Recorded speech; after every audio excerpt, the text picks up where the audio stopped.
The Imperishable Ghost introduction. Ghosts are the true immortals, and the dead grow more alive all the time. Wraiths have a greater vitality today than ever before. They are far more numerous than at any time in the past, and people are more interested in them. There are persons that claim to be acquainted with specific spirits, to speak with them, to carry on correspondence with them, and even some who insist that they are private secretaries to the dead. Others of us mortals, more reserved, are content to keep such distance as we may from even the shadow of a shade. But there's no getting away from ghosts nowadays, for even if you shut your eyes to them in actual life, you stumble over them in the books you read, you see them on the stage and on the screen, and you hear them on the lecture platform. Even a lodge in any vast wilderness would have the company of spirits. Man's love for the supernatural, which is one of the most natural things about him, was never more marked than at present.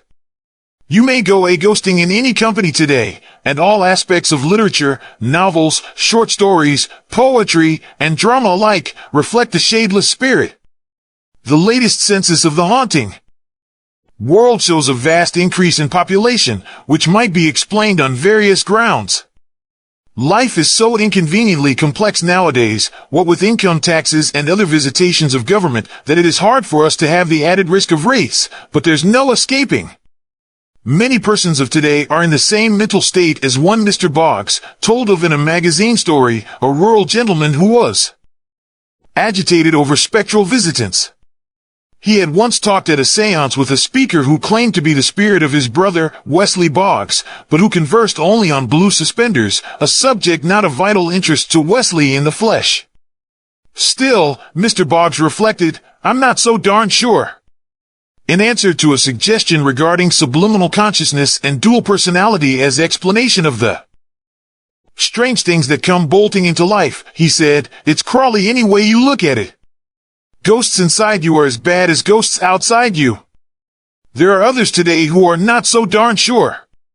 One may conjecture diverse reasons for this multitude of ghosts in late literature. Perhaps spooks are like small boys that rush to fires, unwilling to miss anything, and craving new sensations. And we mortals read about them to get vicarious thrills through the safe medium of fiction. The war made sensationalists of us all, and the drab everydayness of mortal life bores us. Man's imagination, always bigger than his environment, overleaps the barriers of time and space and claims all worlds as eminent domain, so that literature, which he has the power to create, as he cannot create his material surroundings, possesses a dramatic intensity, an epic sweep, unknown in actuality. In the last analysis, man is as great as his daydreams or his nightmares. Ghosts have always haunted literature, and doubtless always will.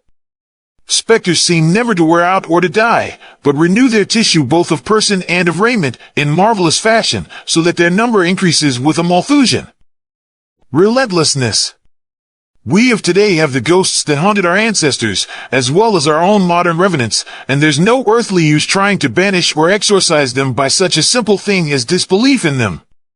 Schopenhauer asserts that a belief in ghosts is born with man, that it is found in all ages and in all lands, and that no one is free from it. Since accounts vary, and our earliest antecedents were poor diarists, it is difficult to establish the apostolic succession of spooks in actual life, but in literature, the line reaches back as far as the primeval picture writing. A study of animism in primitive culture shows many interesting links between the past and the present in this matter. And anyhow, since man knows that whether or not he has seen a ghost, presently he'll be 1. He's fascinated with the subject. And he creates ghosts, not merely in his own image, but according to his dreams of power. The more man knows of natural laws, the keener he is about the supernatural. He may claim to have laid aside superstition, but he isn't to be believed in that. Though he has discarded witchcraft and alchemy, it is only that he may have more time for psychical research. True, he no longer dabbles with ancient magic, but that is because the modern types, as the Ouija board, entertain him more. He dearly loves to traffic with that other world of which he knows so little and concerning which he is so curious. Perhaps the war, or possibly an increase in class consciousness, or unionization of spirits, or whatever, has greatly energized the ghost in our day and given him both ambition and strength to do more things than ever. Maybe pep tablets have been discovered on the other side as well. No longer is the ghost content to be seen and not heard, to slink around in shadowy corners as apologetically as poor relations. Wraiths now have a rambunctious vitality and self-assurance that are astonishing. Even the ghosts of folks dead so long they have forgotten about themselves are yawning, stretching their skeletons, and starting out to do a little haunting. Spooky creatures in such a wide diversity are abroad today that one is sometimes at a loss to know what to do. Jinn a body meet a body. Ghosts are entering all sorts of activities now, so that mortals had better look alive, else they'll be crowded out of their place in the shade. The dead are too much with us. Modern ghosts are less simple and primitive than their ancestors, and are developing complexes of various kinds. They are more democratic than of old, and have more of a diversity of interests, so that mortals have scarcely the ghost of a chance with them. They employ all the agencies and mechanisms known to mortals, and have in addition their own methods of transit and communication. Whereas in the past a ghost had to stalk or glide to his haunts, now he limousines or airplanes, so that naturally he can get in more work than before. He uses the wireless to send his messages, and is expert in all manner of scientific lines. In fact, his infernal efficiency and knowledge of science constitute the worst terror of the current specter. Who can combat a ghost that knows all about a chemical laboratory, that can add electricity to his other shocks, and can employ all mortal and immortal agencies as his own? Science itself is supernatural, as we see when we look at it properly. Modern literature, especially the most recent, shows a revival of old types of ghosts, together with the innovations of the new. There are specters that take a real part in the plot, complication, and those that merely cast threatening looks at the living, or at least, are content to speak a peace and depart. Some spirits are dumb, while others are highly elocutionary. Ghosts vary in many respects. Some are like the pallid shades of the past, altogether unlike the living and with an unmistakable spectral form, or lack of it. They sweep like mist through the air, or flutter like dead leaves in the gale, a gale always accompanying them as part of the stock furnishings. On the other hand, some revenants are so successfully made up that one doesn't believe them when they pridefully announce that they are wraiths. Some of them are, in fact, so alive that they don't themselves know they're dead. It's going to be a great shock to some of them one of these days to wake up and find out they're demised. Ghosts are more gregarious than in the past. Formerly a shade slunk off by himself, as if ashamed of his profession, as if aware of the lack of cordiality with which he would be received, knowing that mortals shunned and feared him, and chary even of associating with his fellow shades. He wraithed all by himself. The specters of the past, save in scenes of the lower world, were usually solitary creatures, driven to haunt mortals from very lonesomeness. Now we have a chance to study the mob psychology of ghosts, for they come in madding crowds whenever they like. Ghosts at present are showing an active interest not only in public affairs, but in the arts as well. At least, we now have pictures and writing attributed to them. Perhaps annoyed by some of the inaccuracies published concerning them, for authors have in the past taken advantage of the belief that ghosts couldn't write back, they have recently developed itching pens. They use all manner of utensils for expression now. There's the magic typewriter that spooks for John Kendrick Bangs, the boardwalk that Patience Worth executes for Mrs. Curran, and innumerable other specters that commandeer fountain pens and pencils and brushes to give their versions of infinity. There's a passion on the part of ghosts for being interviewed just now. At present book reviewers, for instance, had better be careful, lest the wraiths take their own method of answering criticism. It isn't safe to speak or write with anything but respect of ghosts now. De mortuis nil nisi bonum, indeed. One should never make light of a shade. Modern ghosts have a more pronounced personality than the specters of the past. They have more strength, of mind as well as of body, than the colorless revenants of earlier literature, and they produce a more vivid effect on the beholder and the reader. They know more surely what they wish to do, and they advance relentlessly and with economy of effort to the effecting of their purpose, whether it be of pure horror, of beauty, or pathos of humor. We have now many spirits in fiction that are pathetic without frightfulness, many that move us with a sense of poetic beauty rather than of curdling horror, who touch the heart as well as the spine of the reader. And the humorous ghost is a distinctive shade of today, with his quips and pranks and haunting grin. Whatever a modern ghost wishes to do or to be, he is or does, with confidence and success. The spirit of today is terrifyingly visible or invisible at will. The dreadful presence of a ghost that one cannot see is more unbearable than the specter that one can locate and attempt to escape from. The invisible haunting is represented in this volume by James O'Brien's What Was It? One of the very best of the type, and one that has strongly influenced others. O'Brien's story preceded Guy de Maupassant's L'Horla by several years, and must surely have suggested to Maupassant as to Bierce, and is the damned thing, the power of evil that can be felt but not seen. The wraith of the present carries with him more vital energy than his predecessors, is more athletic in his struggles with the unlucky wights he visits, and can coerce mortals to do his will by the laying on of hands as well as by the look or word. He speaks with more emphasis and authority, as well as with more human naturalness, than the earlier ghosts. He has not only all the force he possessed in life, but in many instances has an access of power, which makes man a poor protagonist for him.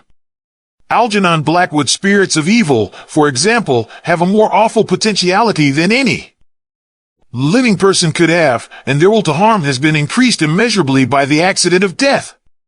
If the facts bear out the fear that such is the case in life as in fiction, some of our social customs will be reversed. A man will strive by all means to keep his deadly enemy alive, lest death may endow him with tenfold power to hurt. Dark discarnate passions, disembodied hates, work evil. Where a simple ghost might be helpless and abashed, Algernon Blackwood has command over the spirits of air and fire and wave, so that his pages thrill with beauty and terror. He has handled almost all known aspects of the supernatural, and from his many stories he has selected for this volume The Willows as the best example of his ghostly art. Apparitions are more readily recognizable at present than in the past, for they carry into eternity all the disfigurements or physical peculiarities that the living bodies possessed, a fact discouraging to all persons not conspicuous for good looks.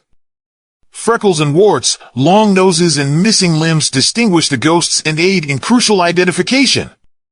The thrill of horror in Ambrose Bierce's story, The Middle Toe of the Right Foot, is intensified by the fact that the dead woman who comes back in revenge to haunt her murderer has one toe lacking as in life. And in a recent story, a surgeon whose desire to experiment has caused him needlessly to sacrifice a man's life on the operating table is haunted to death by the dismembered arm. Fiction shows us various ghosts with half faces, and at least one notable spook that comes in half. Such ability, it will be granted, must necessarily increase the haunting power, for if a ghost may send a foot or an arm or a leg to harry one person, he can dispatch his backbone or his liver or his heart to upset other human beings simultaneously in a sectional haunting at once economically efficient and terrifying. The beast with 5 fingers, for instance, has a loathsome horror that a complete skeleton or conventionally equipped wraith could not achieve. Who can doubt that a bodiless hand leaping around on its errands of evil has a menace that a complete 6-foot frame could not duplicate? Yet, in Quiller couches a pair of hands, what pathos and beauty in the thought of the child hands coming back to serve others in homely tasks. Surely no housewife in these helpless days would object to being haunted in such delicate fashion. Ghosts of today have an originality that antique specters lacked. For instance, what story of the past has the awful thrill in Andreev's Lazarus, that story of the man who came back from the grave, living, yet dead, with the horror of the unknown so manifest in his face that those who looked into his deep eyes met their doom? Present-day writers skillfully combine various elements of awe with the supernatural, as madness with the ghostly, adding to the chill of fear which each concept gives. Wilbur Daniel Steele's The Woman at Seven Brothers is an instance of that method. Poe's Ligeia, one of the best stories in any language, reveals the unrelenting will of the dead to effect its desire, the dead wife triumphantly coming back to life through the second wife's body. Olivia Howard Dunbar's The Shell of Sense is another instance of jealousy reaching beyond the grave. The Messenger, one of Robert W. Chambers's early stories and an admirable example of the supernatural, has various thrills, with its river of blood, its death's head moth, and the ancient but very active skull of the black priest who was shot as a traitor to his country, but lived on as an energetic and curseful ghost. The Shadows on the Wall, by Mary E. Wilkins Freeman, which one prominent librarian considers the best ghost story ever written, is original in the method of its horrific manifestation. Isn't it more devastating to one's sanity to see the shadow of a revenge ghost cast on the wall, to know that a vindictive spirit is beside one but invisible, than to see the specter himself? Under such circumstances, the sight of a skeleton or a sheeted phantom would be downright comforting. The Mass of Shadows, by Anatole France, is an example of the modern tendency to show phantoms in groups, as contrasted with the solitary habits of ancient specters. Here the spirits of those who had sinned for love could meet and celebrate Mass together in one evening of the year. The delicate beauty of many of the modern ghostly stories is apparent in The Haunted Orchard, by Richard Le Gallienne, for this prose poem has an appeal of tenderness rather than of terror. And everybody who has had affection for a dog will appreciate the pathos of the little sketch, by Mila J. Closser, At the Gate. The dog appears more frequently as a ghost than does any other animal, perhaps because man feels that he is nearer the human, though the horse is as intelligent and as much beloved. There is an innate pathos about a dog somehow, that makes his appearance in ghostly form more credible and sympathetic, while the ghost of any other animal would tend to have a comic connotation. Other animals in fiction have power of magic, notably the cat, but they don't appear as spirits. But the dog is seen as a pathetic symbol of faithfulness, as a tragic sufferer, or as a terrible revenge ghost. Dogs may come singly or in groups. Edith Wharton has 5 of different sorts in Kerfuffle, or in packs, as in Eden Phillpott's Another Little Heath-Hound. An illuminating instance of the power of fiction over human faith is furnished by the case of Arthur Machen's The Bowman, included here. This story it is which started the whole tissue of legendary concerning supernatural aid given the Allied armies during the war. This purely fictitious account of an angel army that saved the day at Mons was so vivid that its readers accepted it as truth and obstinately clung to that idea in the face of Mr. Machen's persistent and bewildered explanations that he had invented the whole thing. Editors wrote leading articles about it, ministers preached sermons on it, and the general public preferred to believe in the Mons angels rather than in Arthur Machen. Mr. Machen has shown himself an artist in the supernatural, one whom his generation has not been discerning enough to appreciate. Some of his material is painfully morbid, but his pen is magic and his inkwell holds many dark secrets. In this collection I have attempted to include specimens of a few of the distinctive types of modern ghosts, as well as to show the art of individual stories. Examples of the humorous ghosts are omitted here, as a number of them will be brought together in Humorous Ghost Stories, the companion volume to this. The ghost lover who reads these pages will think of others that he would like to see included, for I believe that readers are more passionately attached to their own favorite ghost tales than to any other form of literature. But critics will admit the manifest impossibility of bringing together in one volume all the famous examples of the art. Some of the well-known tales, particularly the older ones on which copyright has expired, have been reprinted so often as to be almost hackneyed, while others have been of necessity omitted because of the limitations of space. The Willows by Algernon Blackwood Part 1. After leaving Vienna, and long before you come to Budapest, the Danube enters a region of singular loneliness and desolation, where its waters spread away on all sides regardless of a main channel, and the country becomes a swamp for miles upon miles, covered by a vast sea of low willow bushes. On the big maps this deserted area is painted in a fluffy blue, growing fainter in color as it leaves the banks, and across it may be seen in large straddling letters the word Sumpfi, meaning marshes.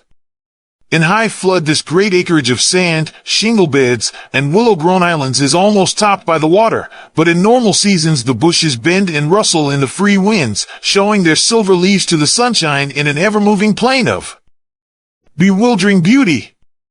These willows never attain to the dignity of trees. They have no rigid trunks. They remain humble bushes, with rounded tops and soft outline, swaying on slender stems that answer to the least pressure of the wind, supple as grasses, and so continually shifting that they somehow give the impression that the entire plain is moving and alive. For the wind sends waves rising and falling over the whole surface, waves of leaves instead of waves of water, green swells like the sea, too, until the branches turn and lift, and then silvery white as their underside turns to the sun.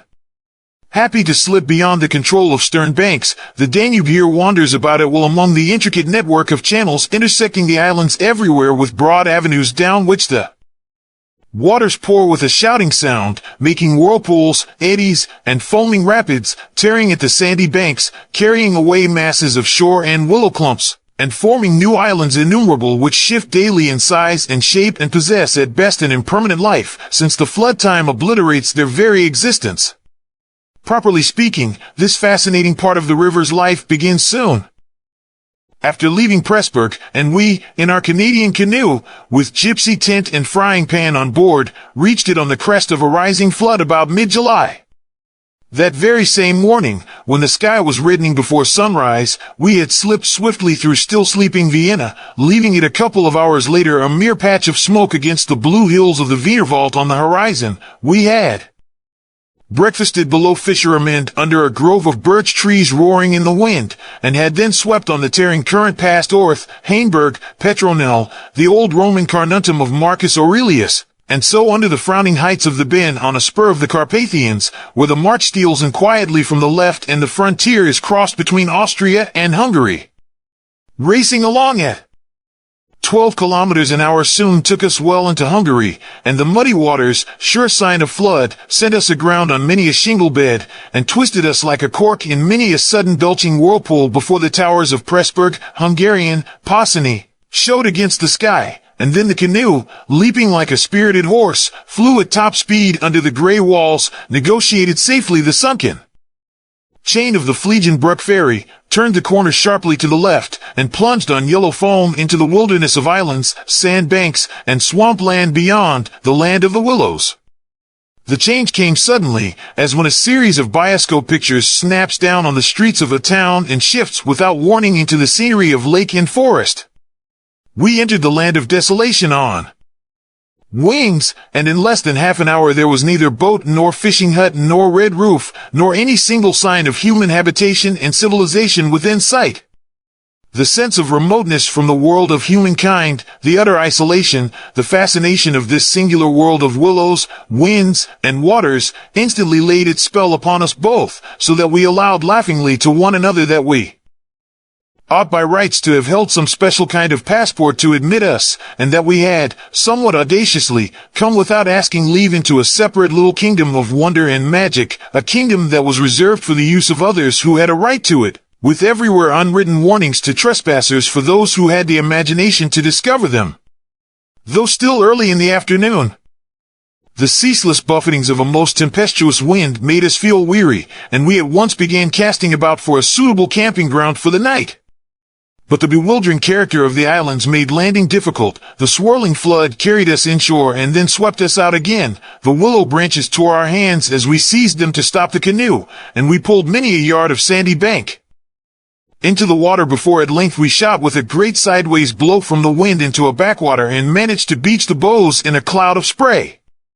Then we lay panting and laughing after our exertions on hot yellow sand, sheltered from the wind, and in the full blaze of a scorching sun, a cloudless blue sky above, and an immense army of dancing, shouting willow bushes, closing in from all sides, shining with spray and clapping their thousand little hands as though to applaud the success of our efforts. What a river! I said to my companion, thinking of all the way we had traveled from the source in the Black Forest, and how we had often been obliged to wade and push in the upper shallows at the beginning of June. Won't stand much nonsense now, will it? He said, pulling the canoe little farther into safety up the sand, and then composing himself for a nap. I lay by his side, happy and peaceful in the bath of the elements, water, wind, sand, and the great fire of the sun, thinking of the long journey that lay behind us, and of the great stretch before us to the Black Sea, and how lucky I was to have such a delightful and charming traveling companion as my friend, the Swede. We had made many similar journeys together, but the Danube, more than any other river I knew, impressed us from the very beginning with its aliveness. From its tiny bubbling entry into the world among the pinewood gardens of Donaueschingen until this moment when it began to play the great river game of losing itself among the deserted swamps, unobserved, unrestrained, it had seemed to us like following the growth of some living creature. Sleepy at first, but later developing violent desires as it became conscious of its deep soul, it rolled, like some huge fluid being, through all the countries we had passed, holding our little craft on its mighty shoulders, playing roughly with us sometimes, yet always friendly and well-meaning, till at length we had come inevitably to regard it as a great personage. How, indeed, could it be otherwise, since it told us so much of its secret life? At night we heard it singing to the moon as we lay in our tent, uttering that odd sibilant note peculiar to itself and said to be caused by the rapid tearing of the pebbles along its bed, so great is its hurrying speed. We knew, too, the voice of its gurgling whirlpools, suddenly bubbling up on a surface previously quite calm, the roar of its shallows and swift rapids, its constant steady thundering below all mere surface sounds, and that ceaseless tearing of its icy waters at the banks. How it stood up and shouted when the rains fell flat upon its face! And how its laughter roared out when the wind blew upstream and tried to stop its growing speed!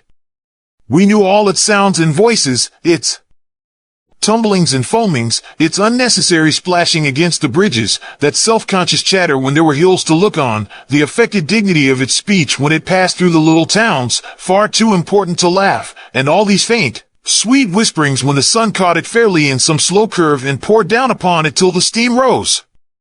It was full of tricks, too, in its early life before the great world knew it.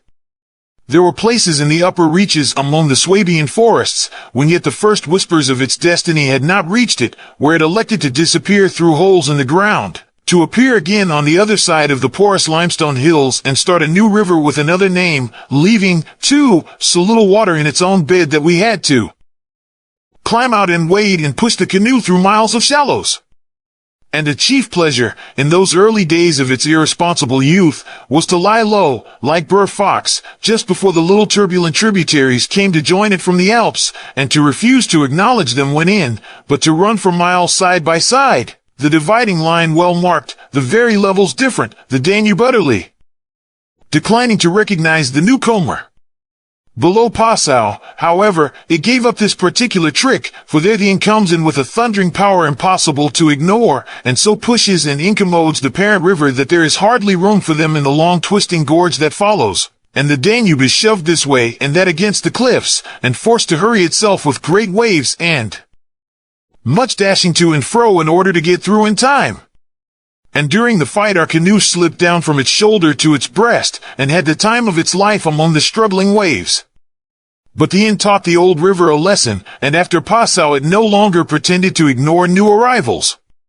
This was many days back, of course, and since then we had come to know other aspects of the great creature, and across the Bavarian wheat plain of Straubing she wandered so slowly under the blazing June sun that we could well imagine only the surface inches were water, while below there moved, concealed as by a silken mantle, a whole army of undines, passing silently and unseen down to the sea, and very leisurely too, lest they be discovered. Much, too, we forgave her because of her friendliness to the birds and animals that haunted the shores. Cormorants lined the banks in lonely places in rows like short black palings, gray crows crowded the shingle beds, storks stood fishing in the vistas of shallower water that opened up between the islands, and hawks, swans, and marsh birds of all sorts filled the air with glinting wings and singing, petulant cries. It was impossible to feel annoyed with the river's vagaries after seeing a deer leap with a splash into the water at sunrise and swim past the bows of the canoe, and often we saw fawns peering at us from the underbrush, or looked straight into the brown eyes of a stag as we charged full tilt round a corner and entered another reach of the river. Foxes, too, everywhere haunted the banks, tripping daintily among the driftwood and disappearing so suddenly that it was impossible to see how they managed it. But now, after leaving Pressburg, everything changed a little, and the Danube became more serious. It ceased trifling. It was halfway to the Black Sea, within scenting distance almost of other, stranger countries where no tricks would be permitted or understood. It became suddenly grown up, and claimed our respect and even our awe. It broke out into three arms, for one thing, that only met again 100 kilometers farther down, and for a canoe there were no indications which one was intended to be followed. "If you take a side channel," said the Hungarian officer we met in the Pressburg shop while buying provisions, "you may find yourselves, when the flood subsides, 40 miles from anywhere, high and dry, and you may easily starve.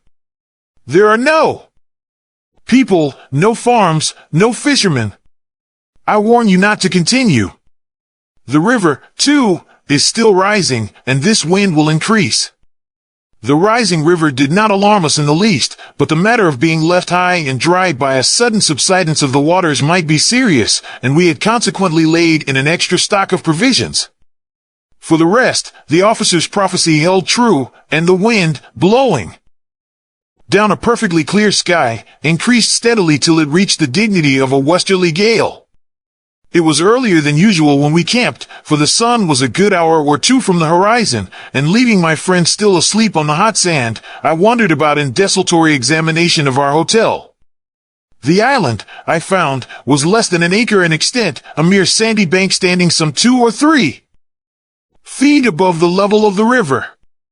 The far end, pointing into the sunset, was covered with flying spray which the tremendous wind drove off the crests of the broken waves. It was triangular in shape, with the apex upstream. I stood there for several minutes, watching the impetuous crimson flood bearing down with a shouting roar, dashing in waves against the bank as though to sweep it bodily away, and then swirling by in 2 foaming streams on either side. The ground seemed to shake with the shock and rush, while the furious movement of the willow bushes as the wind poured over them increased the curious illusion that the island itself actually moved. Above, for a mile or 2, I could see the great river descending upon me. It was like looking up the slope of a sliding hill, white with foam, and leaping up everywhere to show itself to the sun. The rest of the island was too thickly grown with willows to make walking pleasant, but I made the tour, nevertheless.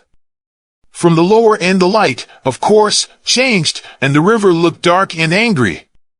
Only the backs of the flying waves were visible, streaked with foam, and pushed forcibly by the great puffs of wind that fell upon them from behind.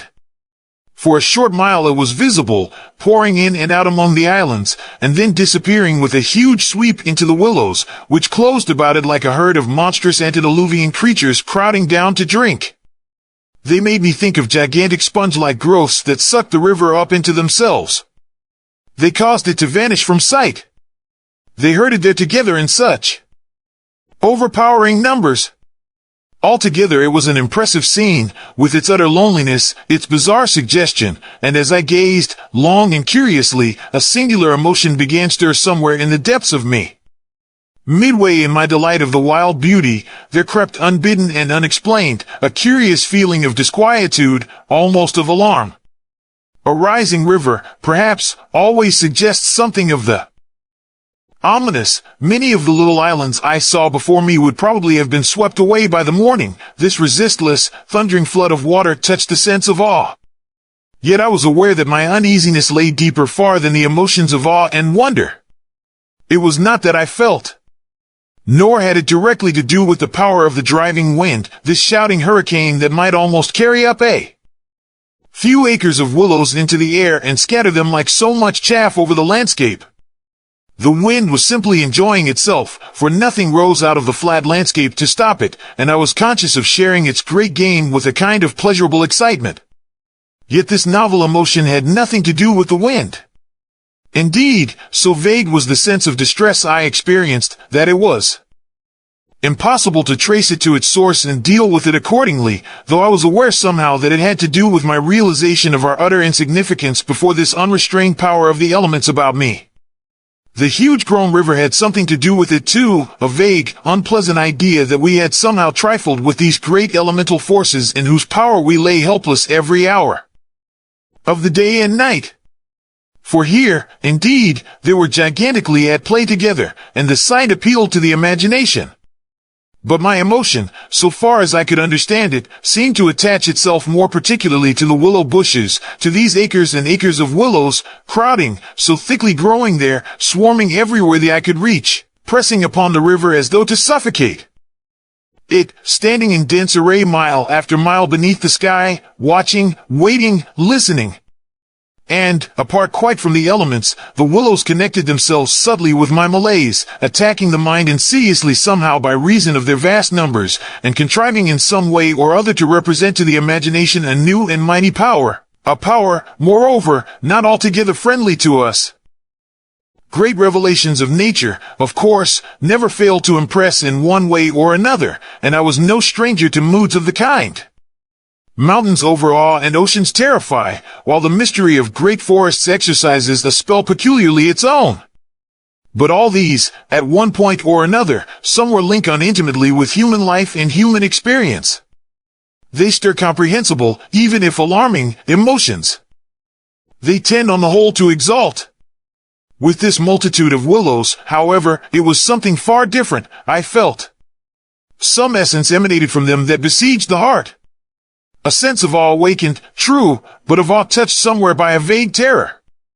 Their serried ranks growing everywhere darker about me as the shadows deepened, moving furiously yet softly in the wind, woke in me the curious and unwelcome suggestion that we had trespassed here upon the borders of an alien world, a world where we were intruders, a world where we were not wanted or invited to remain, where we ran grave risks perhaps. The feeling, however, though it refused to yield its meaning entirely to analysis, did not at the time trouble me by passing into menace.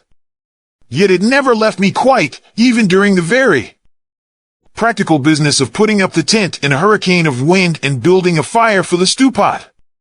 It remained, just enough to bother and perplex, and to rob a most delightful camping ground of a good portion of its charm. To my companion, however, I said nothing, for he was a man I considered devoid of imagination.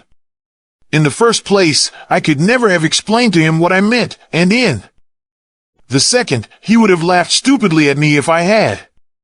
There was a slight depression in the center of the island, and here we pitched the tent.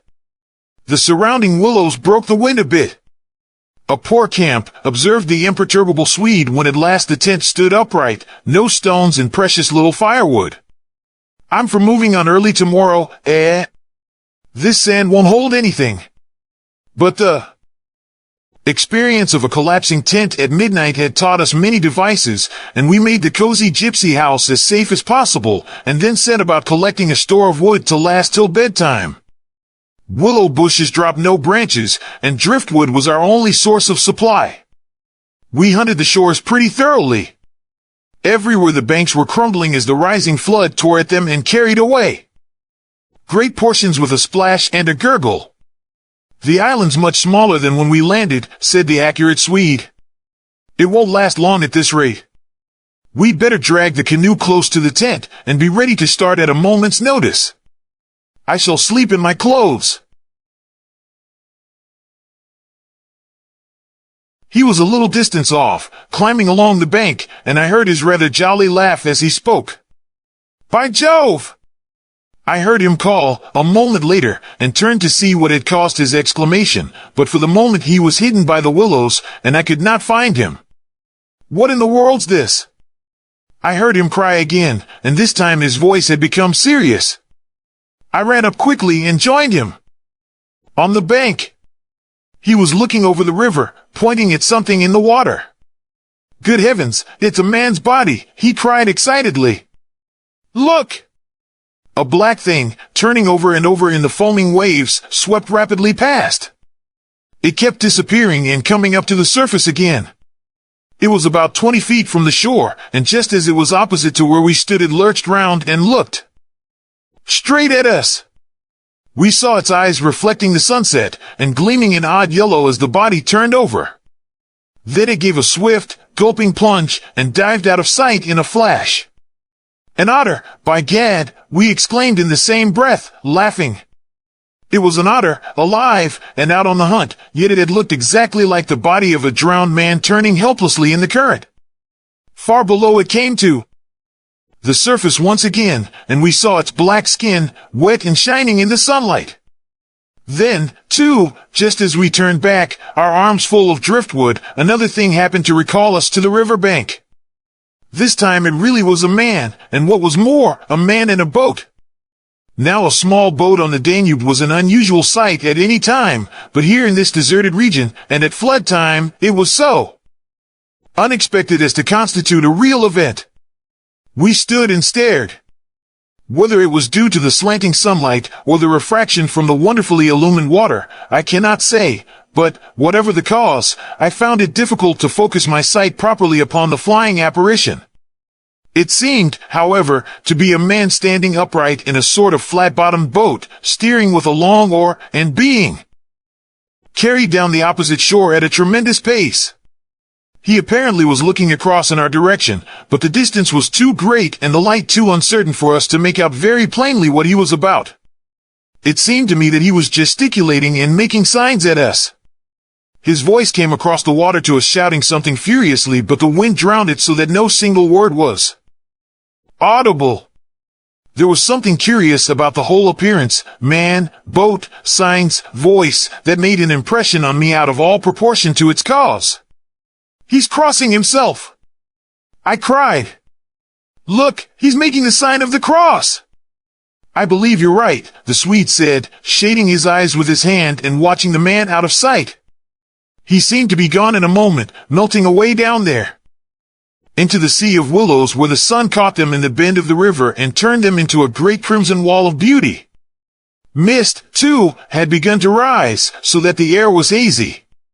But what in the world is he doing at nightfall on this flooded river? I said, half to myself. Where's he going at such a time, and what did he mean by his signs and shouting? Do you think he wished to warn us about something? He saw our smoke, and thought we were spirits probably, laughed my companion. These Hungarians believe in all sorts of rubbish. You remember the shopwoman at Pressburg warning us that no one ever landed here because it belonged to some sort of beings outside man's world. I suppose they believe in fairies and elementals, possibly demons too. That peasant in the boat saw people on the islands for the first time in his life, he added, after a slight pause, and it scared him, that's all. The Swede's tone of voice was not convincing, and his manner lacked something that was usually there. I noted the change instantly while he talked, though without being able to label it precisely. If they had enough imagination, I laughed loudly. I remember trying to make as much noise as I could. They might well people a place like this with the old gods of antiquity. The Romans must have haunted all this region more or less with their shrines and sacred groves and elemental deities. The subject dropped and we returned to our stew pot, for my friend was not given to imaginative conversation as a rule. Moreover, just then I remember feeling distinctly glad that he was not imaginative. His stolid, practical nature suddenly seemed to me welcome and comforting. It was an admirable temperament, I felt. He could steer down rapids like a red Indian, shoot dangerous bridges and whirlpools better than any white man I ever saw in a canoe. He was a grand fellow for an adventurous trip, a tower of strength when untoward things happened. I looked at his strong face and light curly hair as he staggered along under his pile of driftwood, twice the size of mine, and I experienced a feeling of relief. Yes, I was distinctly glad just then that the Swede was what he was, and that he never made remarks that suggested more than they said. The river's still rising, though, he added, as if following out some thoughts of his own, and dropping his load with a gasp. This island will be underwater in 2 days if it goes on. I wish the wind would go down, I said. I don't care a fig for the river. The flood, indeed, had no terrors for us. We could get off at 10 minutes' notice, and the more water the better we liked it. It meant an increasing current and the obliteration of the treacherous shingle beds that so often threatened to tear the bottom out of our Canoe! Contrary to our expectations, the wind did not go down with the sun. It seemed to increase with the darkness, howling overhead and shaking the willows round us like straws. Curious sounds accompanied it sometimes, like the explosion of heavy guns, and it fell upon the water and the island in great flat blows of immense power.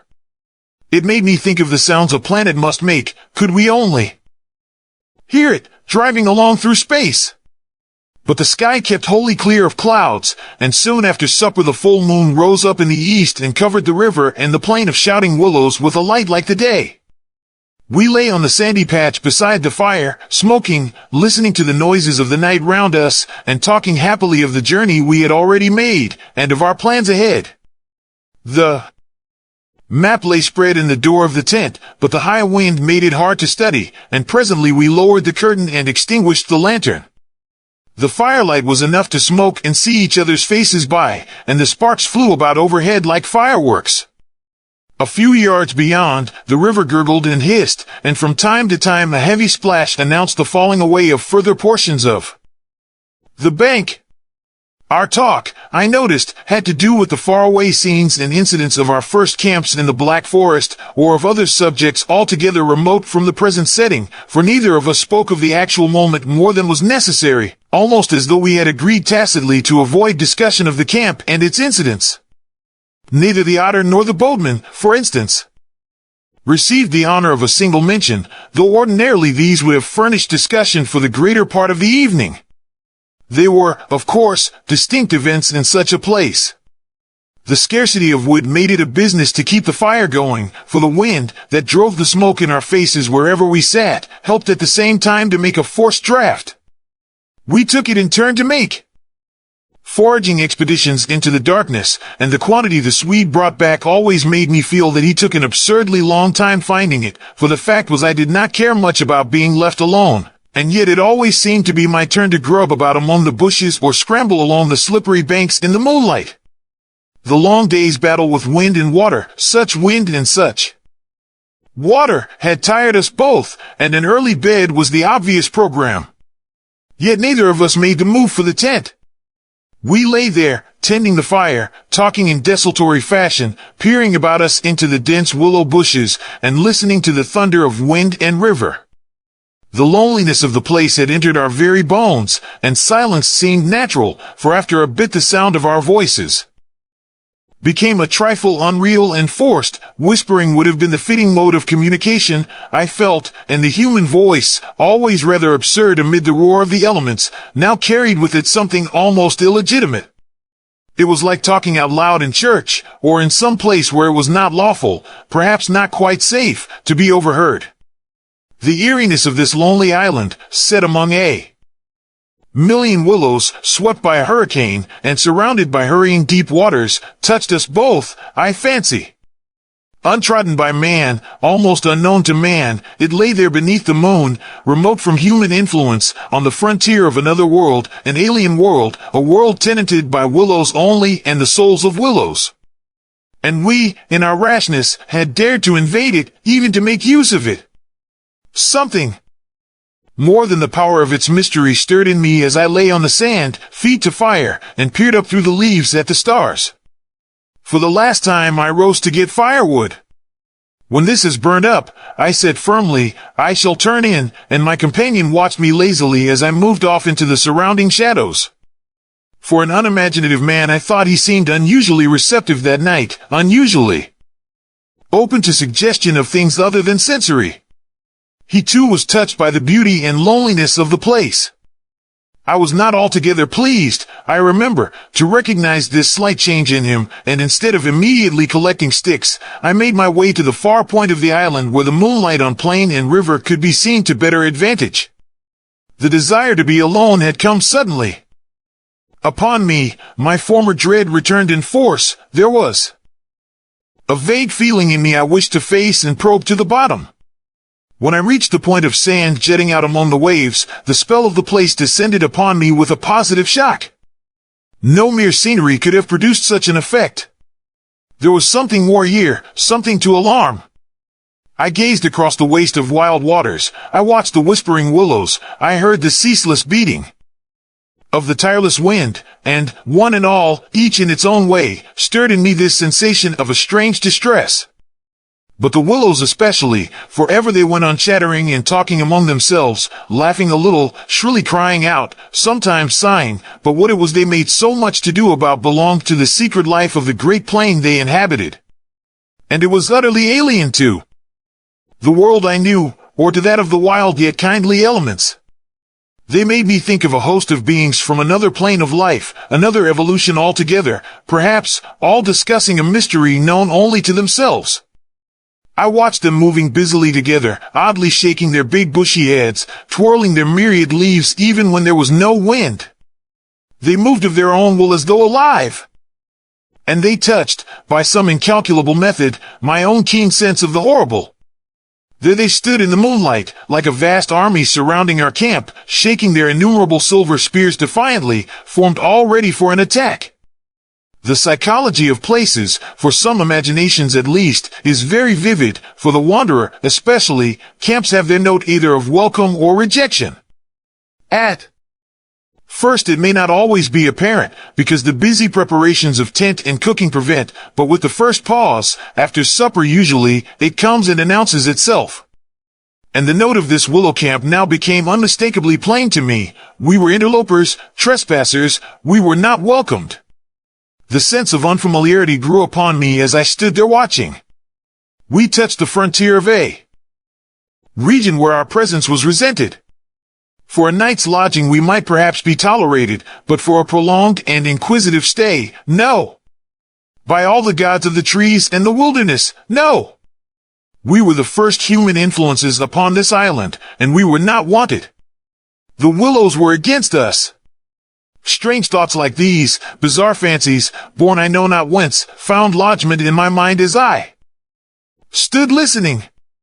What, I thought, if, after all, these crouching willows proved to be alive, if suddenly they should rise up, like a swarm of living creatures, marshaled by the gods whose territory we had invaded, sweep towards us off the vast swamps, booming overhead in the night, and then settle down.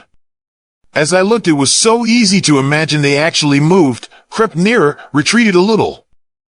Huddled together in masses, hostile, waiting for the great wind that should finally start them a-running.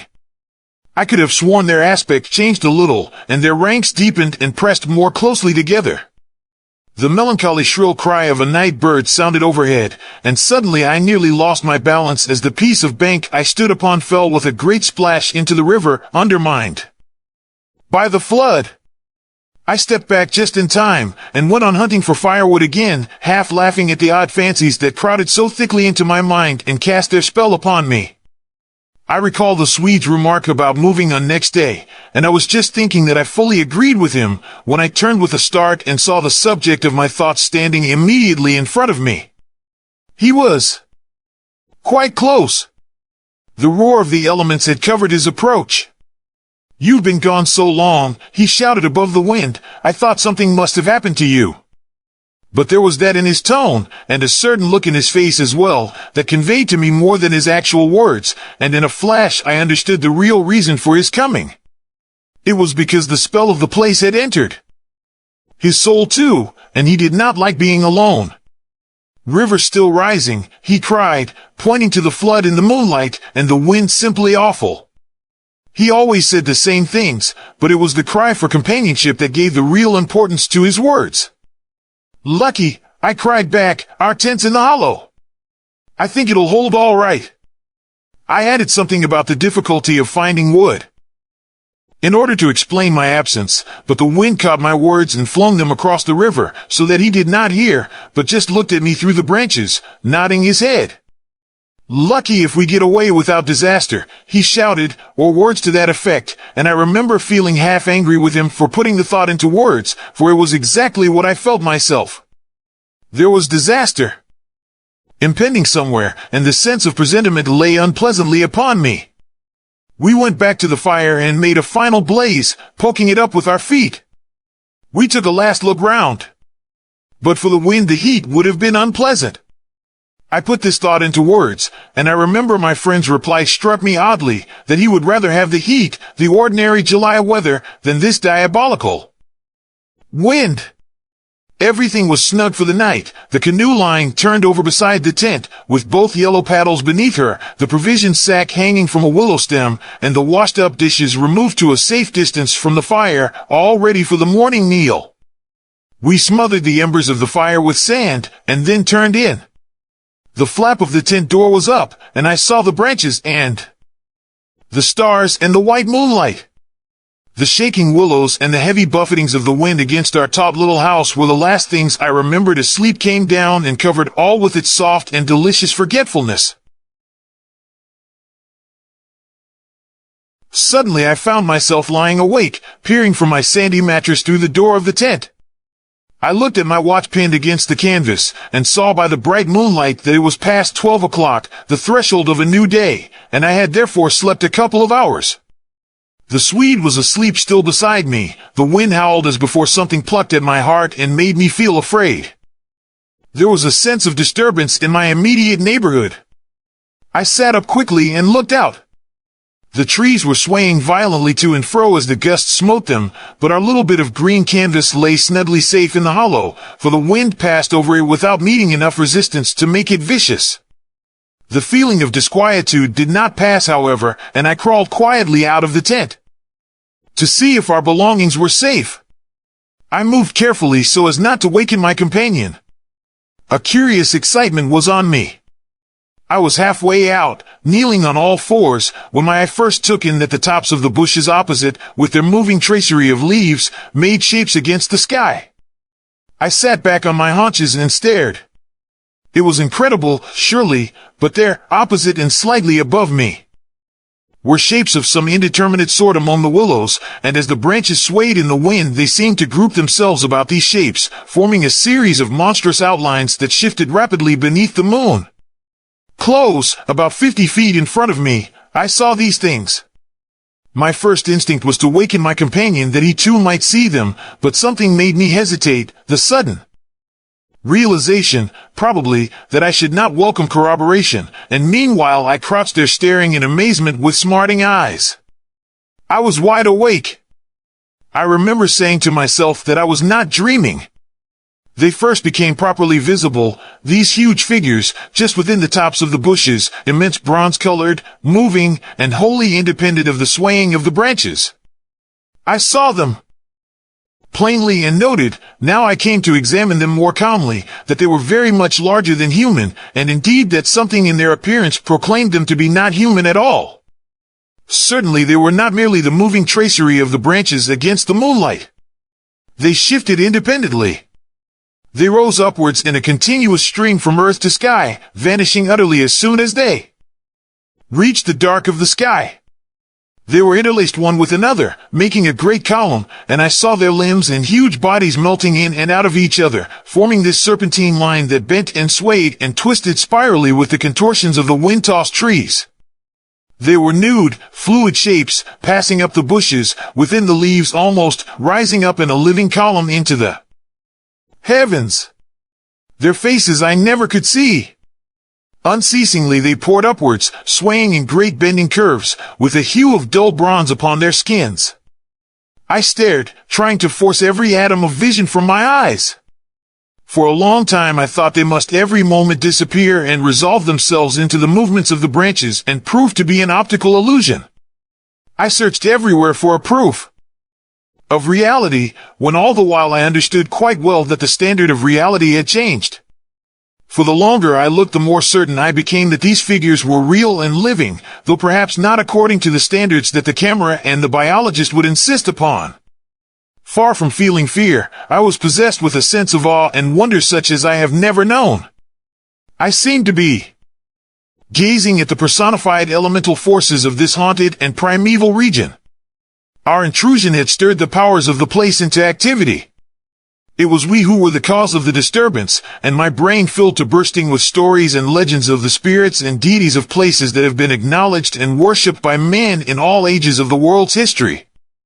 But, before I could arrive at any possible explanation, something impelled me to go farther out, and I crept forward onto the sand and stood upright. I felt the ground still warm under my bare feet, the wind tore at my hair and face, and the sound of the river burst upon my ears with a sudden roar. These things, I knew, were real and proved that my senses were acting normally. Yet the figures still rose from earth to heaven, silent, majestically, in a great spiral of grace and strength that overwhelmed me at length with a genuine deep emotion of worship. I felt that I must fall down and worship, absolutely worship. Perhaps in another minute I might have done so, when a gust of wind swept against me with such force that it blew me sideways, and I nearly stumbled and fell. It seemed to shake the dream violently out of me. At least it gave me another point of view somehow. The figures still remained, still ascended into heaven from the heart of the night, but my reason at last began to assert itself. It must be a subjective experience, I argued, none the less real for that, but still subjective. The moonlight and the branches combined to work out these pictures upon the mirror of my imagination, and for some reason I projected them outwards and made them appear objective. I knew this must be the case, of course. I was the subject of a vivid and interesting hallucination. I took courage and began to move forward across the open patches of sand. By Jove, though, was it all hallucination? Was it merely subjective? Did not my reason argue in the old feudal way from the little standard of the known? I only know that great column of figures ascended darkly into the sky for what seemed a very long period of time, and with a very complete measure of reality as most men are accustomed to gauge reality. Then suddenly they were gone. And, once they were gone and the immediate wonder of their great presence had passed, fear came down upon me with a cold rush. The esoteric meaning of this lonely and haunted region suddenly flamed up within me, and I began to tremble dreadfully. I took a quick look round, a look of horror that came near to panic, calculating vainly ways of escape, and then, realizing how helpless I was to achieve anything really effective, I crept back silently into the tent and lay down again upon my sandy mattress, first lowering the door curtain to shut out the sight of the willows in the moonlight, and then burying my head as deeply as possible beneath the blankets to deaden the sound of the terrifying wind. As though further to convince me that I had not been dreaming, I remember that it was a long time before I fell again into a troubled and restless sleep, and even then only the upper crust of me slept, and underneath there was something that never quite lost consciousness, but lay alert and on the watch. But this second time I jumped up with a genuine start of terror. It was neither the wind nor the river that woke me, but the slow approach of something that caused the sleeping portion of me to grow smaller and smaller till at last it vanished altogether, and I found myself sitting bolt upright, listening. Outside there was a sound of multitudinous little patterings. They had been coming, I was aware, for a long time, and in my sleep they had first become audible. I sat there nervously wide awake as though I had not slept at all. It seemed to me that my breathing came with difficulty, and that there was a great weight upon the surface of my body. In spite of the hot night, I felt clammy with cold and shivered. Something surely was pressing steadily against the sides of the tent and weighing down upon it from above. Was it the body of the wind? Was this the pattering rain, the dripping of the leaves? The spray blown from the river by the wind and gathering in big drops? I thought quickly of a dozen things. Then suddenly the explanation leaped into my mind. A bough from the poplar, the only large tree on the island, had fallen with the wind. Still half caught by the other branches, it would fall with the next gust and crush us, and meanwhile its leaves brushed and tapped upon the tight canvas surface of the tent. I raised the loose flap and rushed out, calling to the Swede to follow. But when I got out and stood upright, I saw that the tent was free. There was no hanging bough, there was no rain or spray, nothing approached. A cold, gray light filtered down through the bushes and lay on the faintly gleaming sand. Stars still crowded the sky directly overhead, and the wind howled magnificently, but the fire no longer gave out any glow, and I saw the east reddening in streaks through the trees.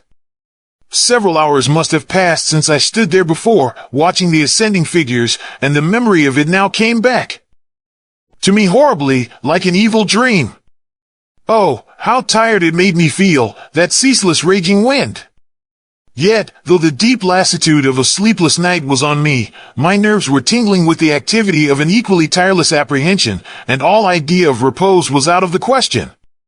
The river I saw had risen further. Its thunder filled the air, and a fine spray made itself felt through my thin sleeping shirt.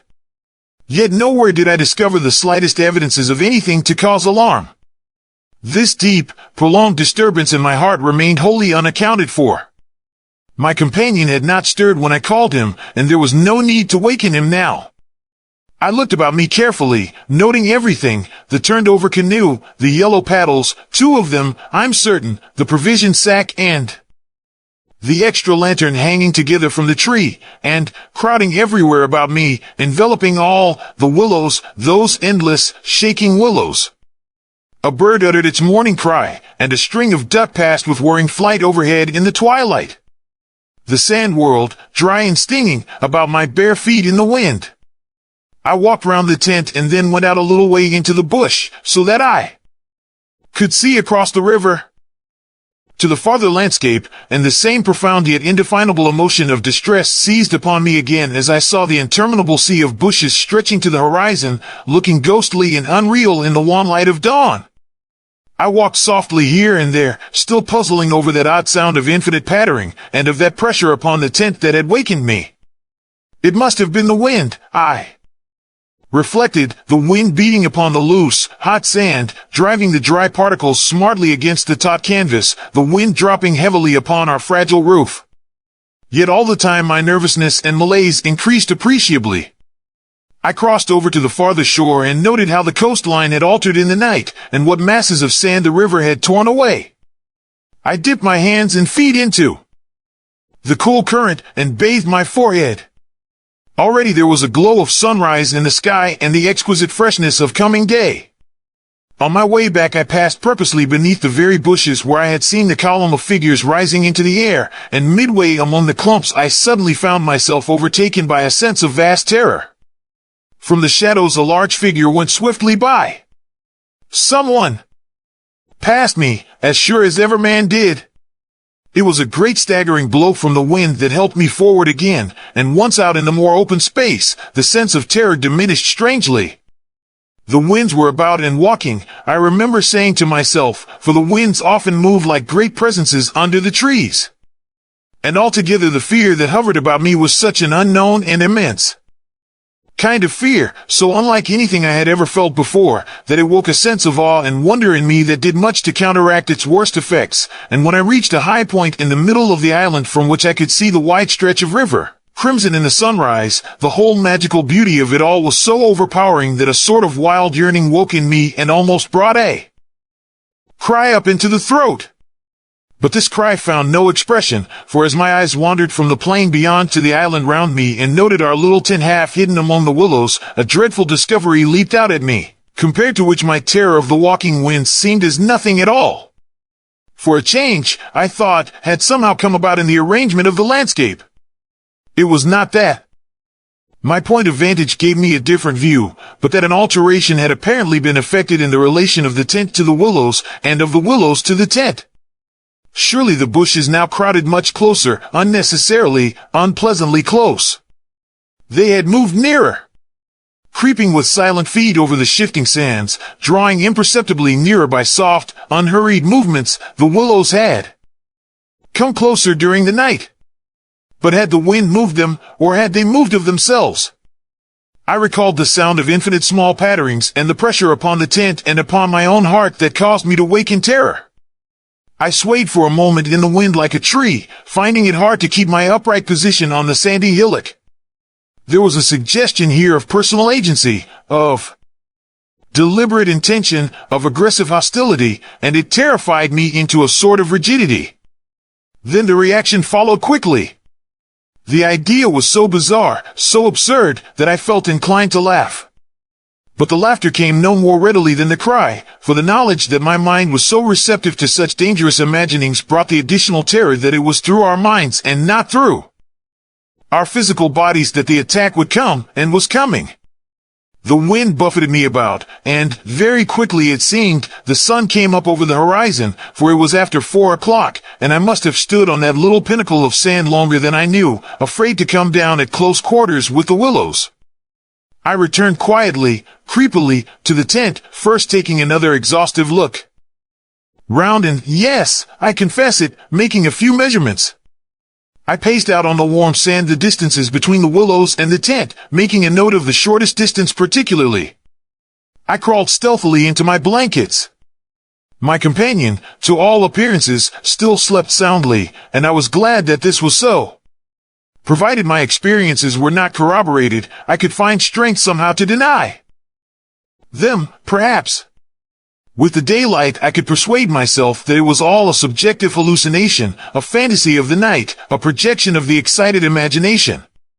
Nothing further came to disturb me, and I fell asleep almost at once, utterly exhausted, yet still in dread of hearing again that weird sound of multitudinous pattering, or of feeling the pressure upon my heart that had made it difficult to breathe.